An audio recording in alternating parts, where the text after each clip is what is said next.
What is up, everybody? It is your boy Al. I am the owner of the Underdog Dynasty Kennel, the founder of UDK Sports Talk. And in today's video, I wanted to react to the recent New York Knicks versus Detroit Pistons matchup. I had the opportunity to go to the game in person. I was able to bring my son out for his first New York Knicks game. And what was a beautiful moment turned into a lot of disappointment when I saw the lack of grit and tenacity and fight from our New York Knicks. Now, in this video, I wanted to touch on a multitude of topics. We're going to be breaking down the numbers and where I felt the game was lost. We're going to be talking about the lack of involvement with Cade in our offense early on. I'm going to be providing a take in which we talk about Coach Mike Brown versus Tom Thibodeau, and are we too late to discuss that?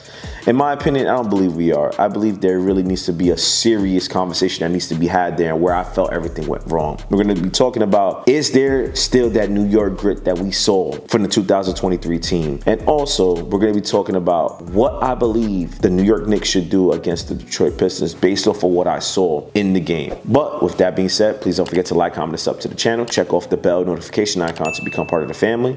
That being said, you guys, let's get into the video. All right, everyone. So we're going to kick off the video with the numbers, and I'm going to be breaking down the statistics, and I'm going to be providing a graphic for all of you, and you're just going to follow along. We're going to start off with the Detroit Pistons side, and then we're going to get to the New York Knicks side. So let's get into that. The Detroit Pistons shot 48 of 93 from the field. They ended up shooting 52%. They went 13 of 30 from three, which equated to 43%. They went 17 of 20 at the free throw line, which equated to 85%. This is where the battle was won. On the boards, they ended up with 44 boards. They ended up having 11 offensively, 33 defensively. They ended up with 30 assists, 9 steals, 8 blocks, 15 turnovers. Fast break points, they had 18. Points in the paint, they had 58. They ended up with 20 fouls. Their largest lead was 19, and they led 86% of the game. For the New York Knicks, they went 41 of 87 from the field. They shot 47% from the field, 8 of 35 from three, which equated to 23%. They went 21 to 28 at the free throw line, ended up with 75%. They ended up with 38 boards, 11 offensively, 27 defensively. They ended up with 24 assists, 9 steals, 7 blocks. They committed 12 turnovers. Fast break points were 16. Points in the paint were 56.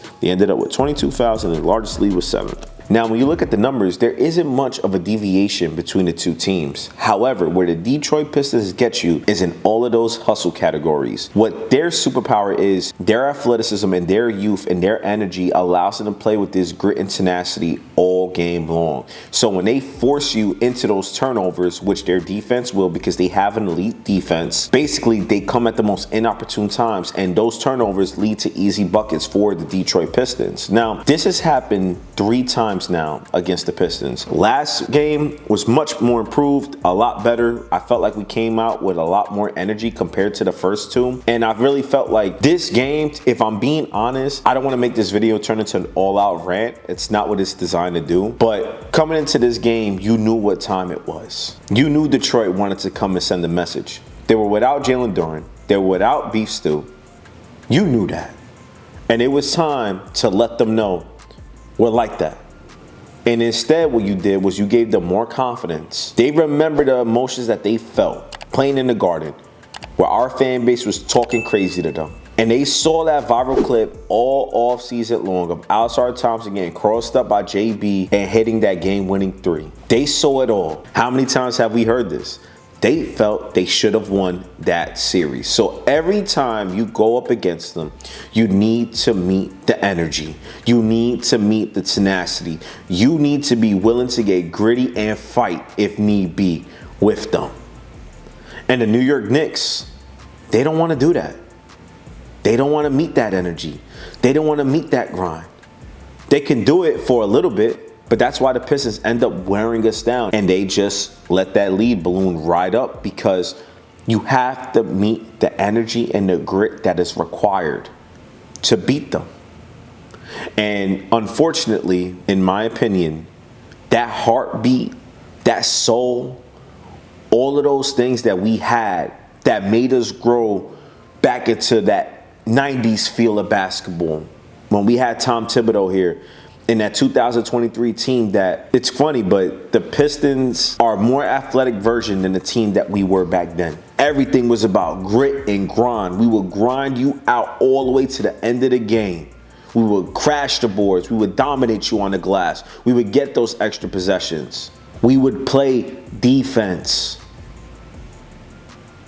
And what has happened now is what we have seen in real time is that maybe Leon Rose pulled the trigger on Mikal Bridges and Karl-Anthony Towns too soon. How many Knicks fans, I'm included, would have loved to see the 2023 team get one more shot with a healthy Randall and get back Mitchell Robinson midway through the season?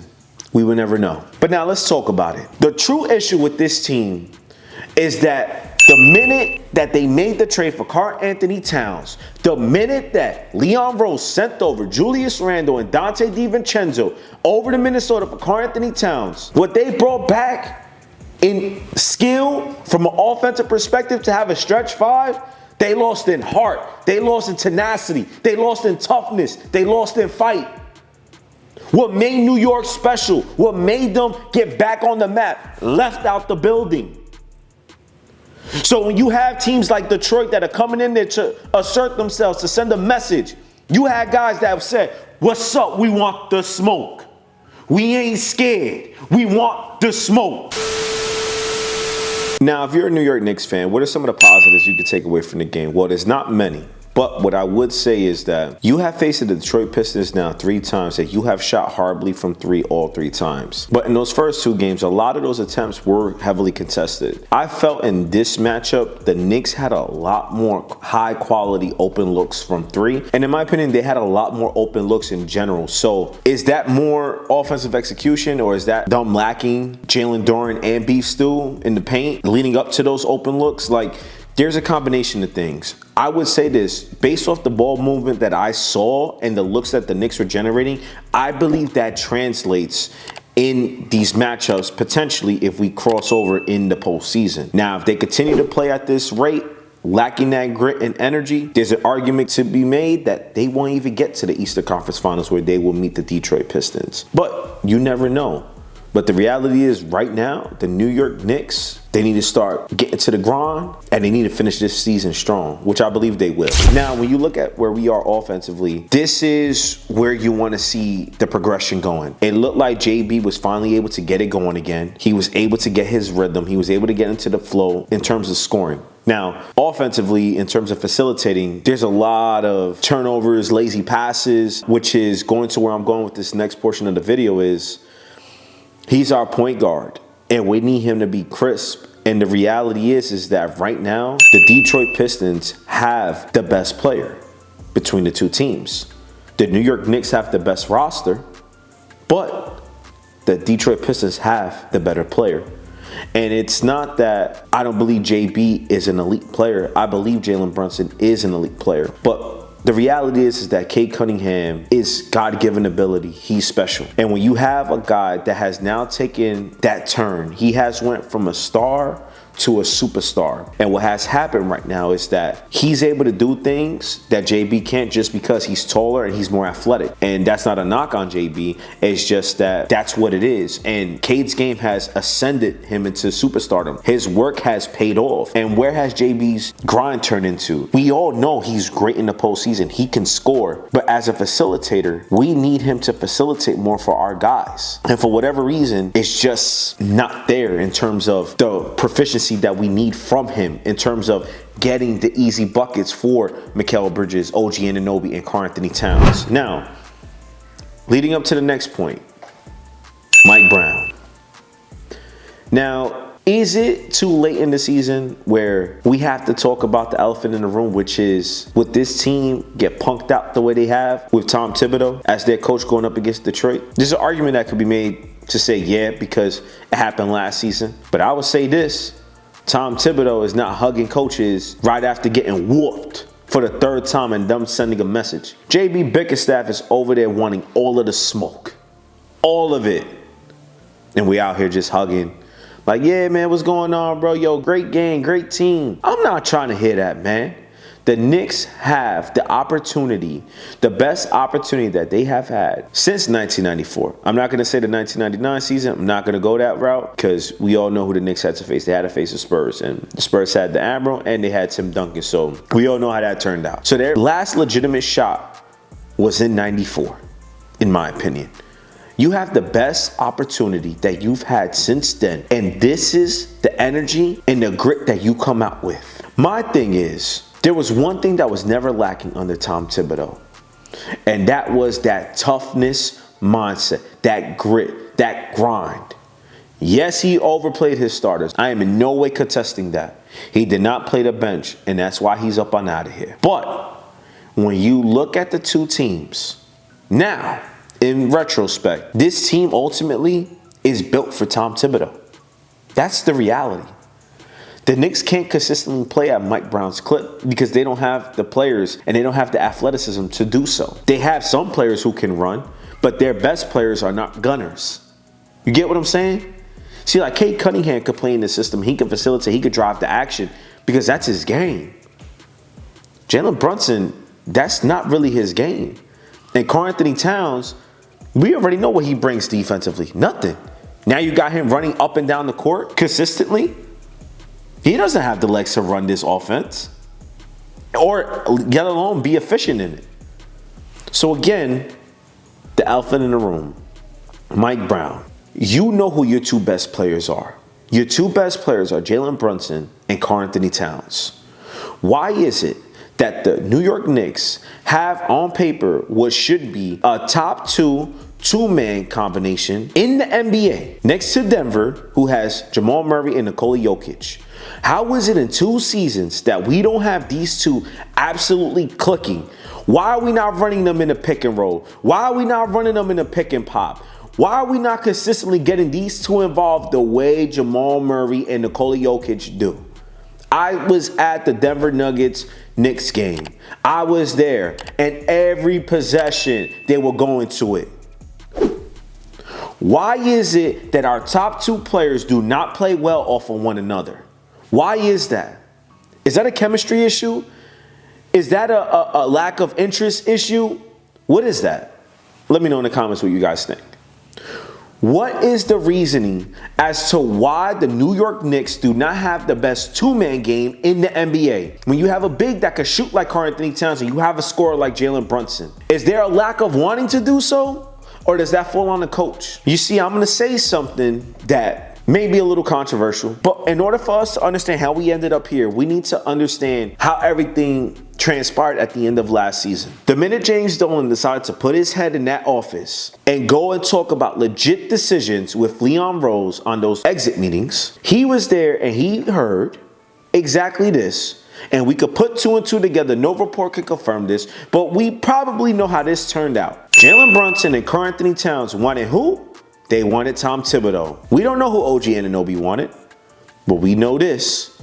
We know who Mikal Bridges didn't want. Mikal Bridges had issues with Tom Thibodeau, and he was the player who said, I do not want to play for Tom Thibodeau. Now, there is no report saying that, and this is just mere speculation, so take it with a grain of salt. I'm just telling you what I think happened.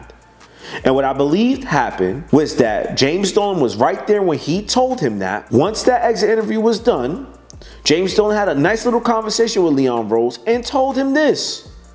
You traded 5 first-round picks for this guy, and he doesn't want to play for the coach that you chose. We all know what it is. James Dolan wants the superstar. If it was up to him, he would have rather had those picks to go trade for Giannis. But we didn't wait. Instead, Leon Rose pulled the trigger too soon. So what ended up happening was they needed to justify the Bridges trade because Bridges was not going to sign if Thibodeau was the head coach. And James Dolan is telling him, you traded for this guy when we could have had Giannis. We could have had a serious push for a serious superstar to play next to Jalen Brunson. And now this guy does not want to play here anymore. Figure this out. So what ended up happening? In comes Mike Brown. And why was he hired? Specifically to justify the Bridges trade and to get the best out of Mikal Bridges and OG Anunoby to mix in with Jalen Brunson. Guess who was at the end of it all?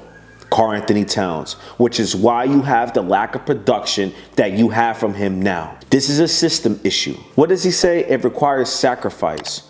What sacrificing do you want from Karl Anthony Towns? He is the second best scorer in this team. He deserves his shots. That's just what it is.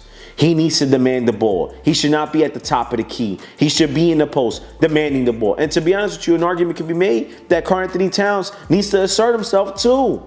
And also, what are these players doing to get better? Honestly, that's a conversation we need to have too. We saw what Cade and them boys in Detroit did. What are we doing if we're the New York Knicks? JB, where have we gotten better as a facilitator if we're holding him accountable? And I love JB. Karl-Anthony Towns, you call yourself the best shooting big man of all time, but yet you have no turnaround fadeaway in the post. We're not talking about having to get in the post and do what you got to do every night and putting that type of stress on your body. But if you know you don't got it, use your ability. If you're the best shooting big man of all time, there should be no issue why you don't have a turnaround fadeaway the way Dirk Nowitzki used to have it. Dirk Nowitzki was never the most athletic player. He was never the guy that beat you off the dribble. You know what he was? He was tall and can shoot. What happened once he brought around that fadeaway? He ended up winning a championship with the fadeaway because nobody could block his shot. Karl-Anthony Towns, if you don't want to be in the post, putting that type of stress on your body, why haven't you developed the turnaround fadeaway that Dirk Nowitzki had? Instead of hitting up Hakeem Olajuwon or Mari Stoudemire, how about you hit up Dirk Nowitzki in the offseason and ask him, how were you able to get this turnaround fadeaway as successful as you did, and add that to your game? We all know what it is with OG Anunoby and Mikal Bridges right now. OG Anunoby wants to be the two. Mikal Bridges wants a higher responsibility, which is why they brought in Mike Brown to make it all work between those three. JB, OG, and Mikal Bridges.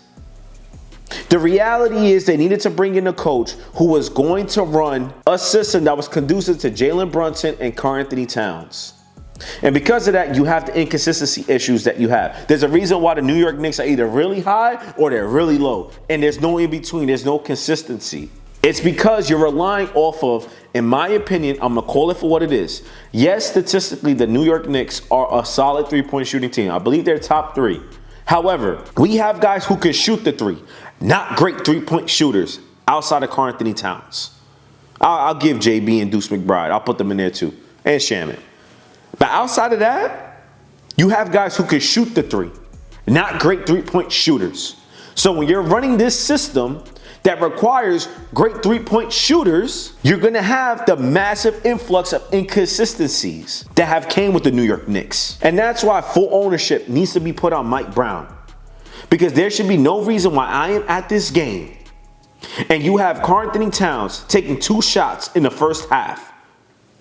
It is absolutely ludicrous. He should be charged criminally for having your best offensive player, your second best offensive player, only get 2 shots in the first half of that game. Now, because I was there, going back to coaching, what did I see? The first 2 matchups against Detroit looked horrendous. We got beat to a pulp. But in this matchup, I liked what I saw in terms of what I saw offensively. Now, defensively, this is where I'm going to go with this. What I saw, and I said this earlier, was that Cade has emerged to a superstar. He has gotten stronger. So OG's strength against him, which was his strength, and being able to cut him off to his spot, Cade is faster and is now as strong as him. So basically, he can get whatever he wants on OG, which is a problem and very concerning because he's our best defender. Mikal Bridges can match him with the speed, but guess what? Nowhere near him in physicality and his strength. So Cade could just shrug him off, and it's nothing for him. You want to put DOR on him? Let that length get in on him? DOR is a young buck. He's not ready for that type of action yet. One day, maybe, but right now, he's not ready for that action. You can't put Shaman on him. Get him out of here. You ain't going to be able to put Deuce on him. He's going to shoot right over him. You can't put Josh Hart on him because ultimately he's a little bit taller, he's stronger, and he's equally as fast. The reality is that the Knicks have a Cade Cunningham problem that's not going to go away. And if they want to remotely have a chance, based off of what I saw at that game, Jeremy Sohan needs to play big-time minutes and significant minutes against the Detroit Pistons if their paths cross. And that's a big if right now.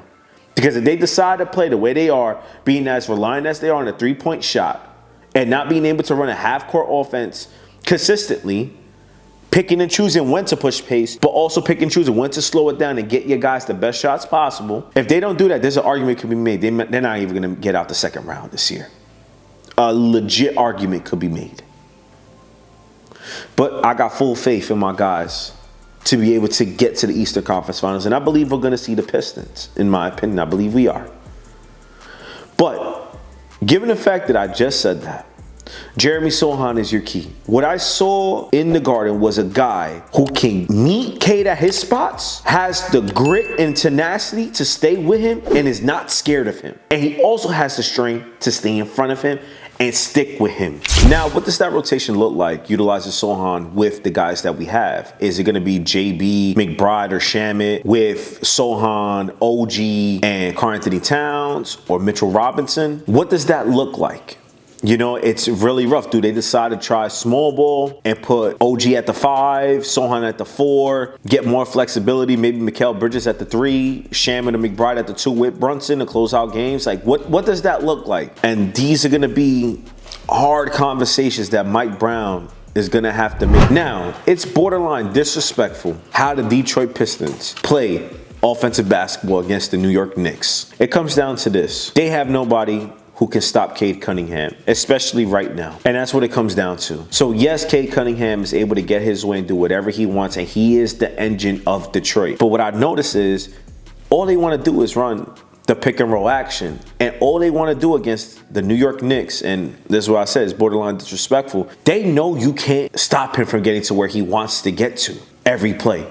They know that. They also understand the way the Knicks play defense. They know that when Cade Cunningham gets by the first guy, the big is going to come over and try to provide some form of help defense. And they know that's what they want you to do, because what's going to wind up happening is they know that when he gets into the paint, Cade can finish, or if he wants, spray it to an open shooter. Or the wrinkle, you'll have the big to throw the alley to, or you'll have a wing crashing in for the alley. They ran the same action all game long. It should be criminal that they ran the same action all game long and you could not try to even remotely make adjustments to try and slow it down. All it is drive and spray, drive and spray, drive and spray, drive and spray. Every possession was this. And the Knicks got nothing for it. And the one thing I had noticed, and what I had realized, what was a revelation to me, was that they want you to do that because they feel like you don't have the athleticism to match up with us, and nor do you have the speed or athleticism to recover. And when you decide to get back, we're going to have even more open looks, which leads to those easy buckets that you saw a la Paul Reed. What they did to us is just, they're grittier, they're faster, more athletic, and because of that, they present a humongous matchup issue for us because we struggle with athletic teams. Here we go. What should be the fix? The New York Knicks, you need to make the decision that Steve Kerr made in the finals against LeBron James, and you got to start treating Cade Cunningham like he is LeBron James. And in that postseason, that finals run, what was it? Iguodala on LeBron will let LeBron get whatever he wants, force him to be a hyper-efficient scorer, but we cut off everybody else's airspace. I don't know why Mike Brown has not made that adjustment yet. You need to dictate the terms to Cade, because right now what I saw, the Detroit Pistons are dictating the terms to the New York Knicks. Basically, they're saying we're going to allow Cade Cunningham to do whatever he wants, whenever he wants, because we know you can't stop him. So the engine is Cade Cunningham. Obviously, we all know that. But here's the kicker. I can let you get your scoring off. You know what I can't let you get off? 13 assists. We can't have that. So you know what, brother? We're going to go one-on-one. If he cooks Mikal, he cooks Bridges, cooks Sochan, cooks Diawara, Hart, doesn't matter. Switch it. Live with the results. Don't give out no driving kicks. Stay in front of your guy. No easy alleys. That's the Knicks' game plan. At least putting out their best foot forward in hopes of beating the Pistons 4 times in the series. Let me know in the comments, what do you think the Knicks should do? You let me know. Do you think the Knicks should just say, we know we can't defend y'all, and we're going to focus all on offense and just blitz them and say, hey, listen, we live and die with the results. If we can get over 130, we can beat y'all. Let me know in the comments what you think. But don't forget to like, comment, and sub to the channel. Check off the bell notification icon to become part of the family. With that being said, we'll catch you on the next one.